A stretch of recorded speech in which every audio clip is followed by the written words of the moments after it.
come to understand the spirit of America? You were a dreamer who loved America. I'm an American. We've translated democracy and brotherhood and equality into enterprise and opportunity and success, and that's getting Americanized. Now, Father, he sought refuge in the tone of everyday things. You'll get used to it, won't you? I don't expect you to feel very good about it, but you aren't going to be broken up about it, are you?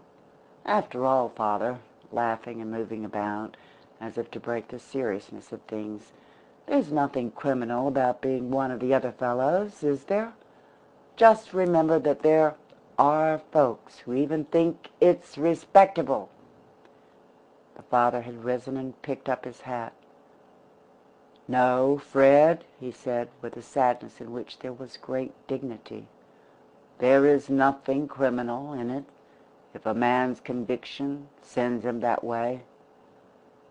But to me there is something too sad for words in a man's selling his own soul.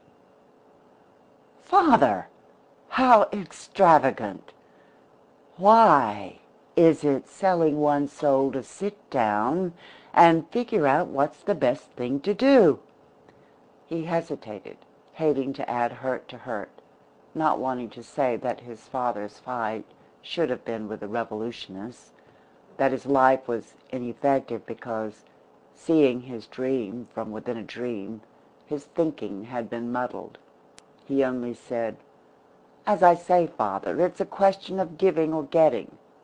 I couldn't even give in your way, and I've seen enough of giving to want a taste of getting. I want to make things go, and I see my chance. Why, Father, he laughed, trying to turn it, there's nothing so American as wanting to make things go. He looked at him for a long minute. My boy, he said, I fear you are becoming so American that I am losing you. Father, the boy pleaded affectionately. Now don't. The old man held up his hand. You've tried to make me understand it, he said, and succeeded. You can't complain of the way you've succeeded. I don't know why I don't argue with you, plead. There are things I could say, should say perhaps, but something assures me it would be useless. I feel a good many years older than I did when I came into this room, but the reason for it is not that you're joining the other party. You know what I think of the men who control this state, the men with whom you desire to cast your lot, but I trust the years I've spent fighting them haven't made a bigot of me. It's not joining their party, it's using it. Makes this the hardest thing I've been called upon to meet. Father, don't look like that. How do you think I'm going to get up and speak tonight with that face before me? You didn't think, did you? The man laughed bitterly, that I would inspire you to your effort. The boy stood looking at his father, a strange new fire in his eyes.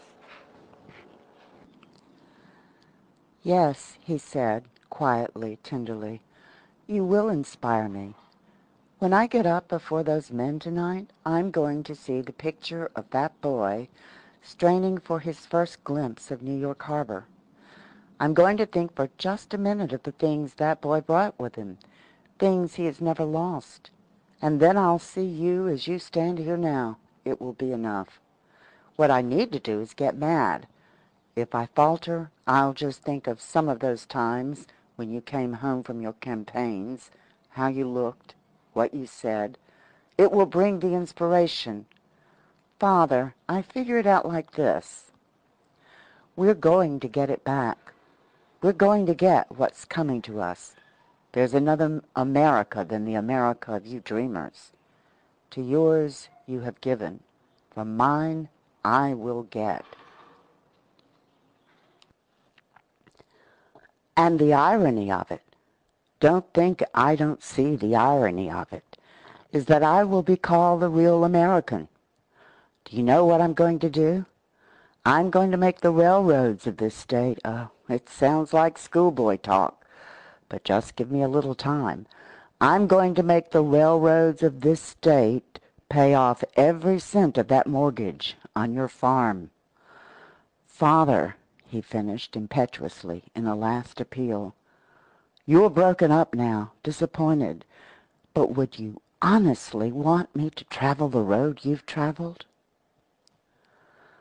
My boy, answered the old man, and the tears came with it, I wanted you to travel the road of an honest man. Herman Beckman did not go to the commencement exercises that night. There was no train home until morning, so he had the night to spend in town.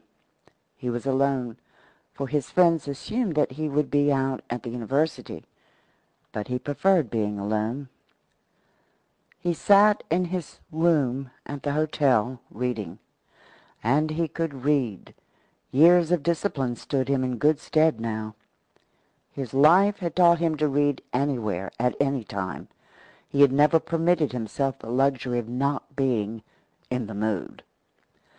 It was only the men who had gone to college who could do that. He had to read. He always carried some little book with him, for how did a man know that he might not have to wait an hour for a train somewhere? The man had a simple-minded veneration for knowledge. He wanted to know about things, and he had never learned to pretend that he didn't want to know. He quite lacked the modern art of flippancy. He believed in great books.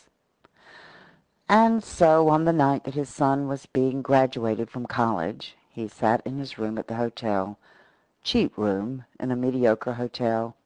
He had never learned to feel at home in the rich ones, reading Marcus Aurelius.